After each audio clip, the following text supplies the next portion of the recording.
Hello, my dear friends and my dear students. Today topic is present indefinite tense from English to Hindi translation in Global V Plus U Academy. If you like my video, then please share and subscribe to Global Maths Education. Okay, let's start.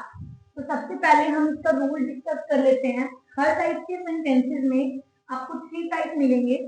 एक simple, एक negative और एक interrogative. तो आपको हर tenses के लिए rules in तीनों के पता होने चाहिए ताकि आप हिंदी से इंग्लिश चीजें ट्रांसलेट कर पाए. तो सबसे पहले सिंपल चीजें हम डिस्कस करने वाले हैं. सबसे पहले लगाना है आपको सब्जेक्ट, मीन्स आपको सेंटेंस में सब्जेक्ट को फाइंड करना है.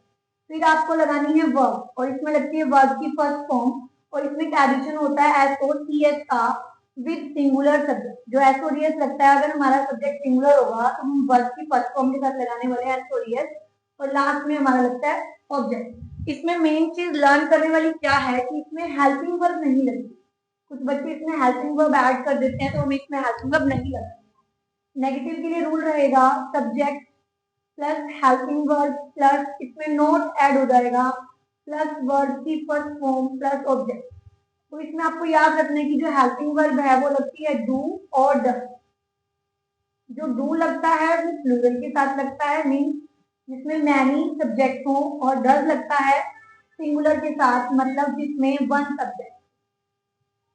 Last is interrogative. इंटेरोगेटिव में जस्ट एक चेंज आता है कि जो हेल्पिंग वर्ब है वो सब्जेक्ट का प्लेस ले लेती है, और जो सब्जेक्ट है वो हेल्पिंग वर्ब का प्लेस ले लेता है. तो सबसे पहले इंटेरोगेटिव में लगाना है हेल्पिंग वर्ब, फिर लगाना है सब्जेक्ट, फिर लगाना है वर्ब की फर्स्ट फॉर्म, फिर लगाना है ऑब्जेक्ट. अब इसमें नॉट कट हो चुका है, नॉट तो नेगेटिव में आएगा.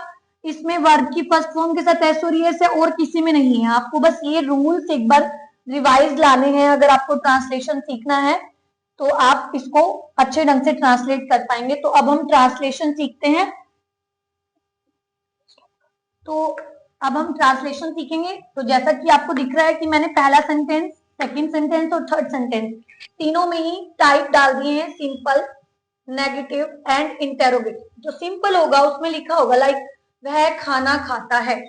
जो नेगेटिव होगा उसमें आपको दिखेगा नहीं, और जो इंटेरोगेटिव होगा उसमें पहले वो क्वेश्चन पुट करेगा कि क्या वह खाना खाता है, और लास्ट में आपको क्वेश्चन मार्क भी दिखेगा जो आपको बताएगा कि that is the question sentence, interrogative sentence. और मेन चीज इसमें याद रखने की क्या है कि जब भी लास्ट में ता है आ जाता है, ती है आ जाता है, या ते है आ जाता है, तो ये पहचान होती है प्रेजेंट इंडेफिनिट की.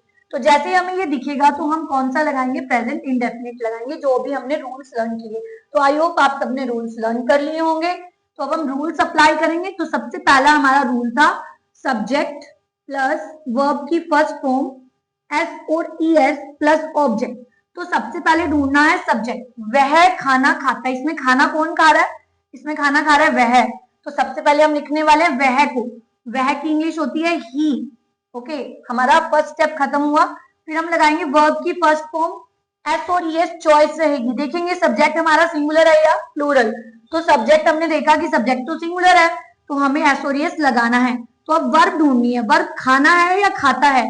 तो आपको खुद पता है कि खाता है इज योर वर्ब. तो खाता है की इंग्लिश होती है ईट. ओके, ईट लगाया. अब डिसाइड कि SOES लगाना है या नहीं लगाना. इसमें लगाना है क्योंकि सब्जेक्ट क्या है हमारा सिंगुलर है. अब ऑब्जेक्ट ढूंढेंगे कि किसको खाता है. किसको खाता है, खाने को खाता है. तो खाने की इंग्लिश होती है, आप सबको पता है, फूड. तो that is your translation from Hindi to English. Next sentence बहुत ही इजी. अगर आप फर्स्ट सेंटेंस इजीली सीख गए हैं तो सेकंड सेंटेंस आपके लिए बहुत इजी हो जाएगा. तो आप बस एक बार रूल लिख लीजिए रिवीजन के लिए. Helping verb plus not plus verb की फर्स्ट फॉर्म प्लस ऑब्जेक्ट. तो बस आपको अब फाइंड करना है सब्जेक्ट इज ही. ही के साथ मैंने आपको बताया था कि डज लगाना है, मीन सिंगुलर के साथ डज लगाना है. तो हम लगाएंगे does plus not, same verb है ईट, तो हम वर्ब की फर्स्ट फॉर्म लगाएंगे. और इसमें याद रखेंगे एस नहीं लगाना है. SOES सिर्फ और सिर्फ सिंपल में, यही इसमें याद रखने वाली बात है. अदरवाइज और किसी सेंटेंस में आपको इतनी प्रॉब्लम्स नहीं आएंगी जितनी प्रेजेंट इंडेफिनिट में आती है, क्योंकि अक्सर आप SOES के ही चक्कर में उलझ जाते हैं. नेक्स्ट इज खाना, फूड. तो आपका सेंटेंस बन के तैयार है. He does not eat food, तो वो खाना नहीं खाता है। Now our last is, 2 minute के लिए वेट करना। तो हम अब लास्ट सेंटेंस पढ़ने वाले हैं, क्या वह खाना खाता है। तो अगर आपको रूल लर्न है तो आप बहुत इजीली बना सकते हैं। तो हम रूल एक बार रिवाइज कर लेते हैं। Helping verb plus subject plus verb की फर्स्ट फॉर्म प्लस ऑब्जेक्ट। तो आप अपने आप बताइए कि सबसे पहले हेल्पिंग वर्ब लगेगा, तो जो हेल्पिंग वर्ब ऊपर लगा सेम हेल्पिंग वर्ब लगने वाला अकॉर्डिंग टू सब्जेक्ट, तो वह के अकॉर्डिंग लगने वाला है डज।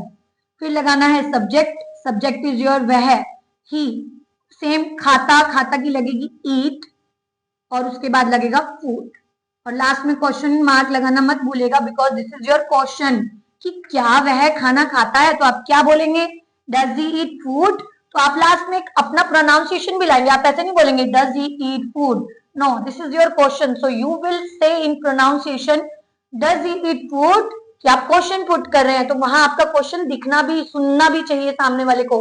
तो this is your easy translation, जो अभी फर्स्ट कभी सीखने लगे हैं तो उनके लिए बहुत इजी स्टेप मैंने बताया। और जिनको आता है वो एक बार आके रिवाइज कर सकते हैं कि जब मैं सेंटेंस बोल रही हूँ तो उसको आंसर दे सकते हैं, अपना चेक कर सकते हैं कि आप लोग बना पा रहे हैं या नहीं। तो वीडियो के एंड में मैं आपको एक वर्कशीट दूंगी जिसमें आप इजीली चीजों को प्रैक्टिस कर पाएंगे। और हाँ, मेन चीज क्या है, आपको सबसे पहले वर्ब याद होनी चाहिए, वर्ब की first form, second form, third form. दूसरा आपको क्या याद होना चाहिए कि आपने जैसे लिखा खाना, मैंने लिखा खाना, तो खाने की इंग्लिश आपको पता होनी चाहिए ईट, सोने की इंग्लिश आपको पता होनी चाहिए स्लीप, भागने की इंग्लिश पता होनी चाहिए रन। तो जब तक आपको ये इंग्लिश, हिंदी टू इंग्लिश नहीं पता होंगे तो आपको सेंटेंस मेकिंग में प्रॉब्लम आने वाली है। तो सबसे पहले आपको जाकर अपने 20 to 30 daily words use verb learn करनी है, और वर्ब की फर्स्ट फॉर्म, सेकंड फॉर्म और थर्ड फॉर्म आपको रिवाइज करनी है अगर आप 10 सीखना चाहते हैं। अगर आपको ये वीडियो अच्छी लगी हो तो प्लीज लाइक कीजिएगा, सब्सक्राइब कीजिएगा और चैनल को फॉलो कीजिएगा। Thank you so much.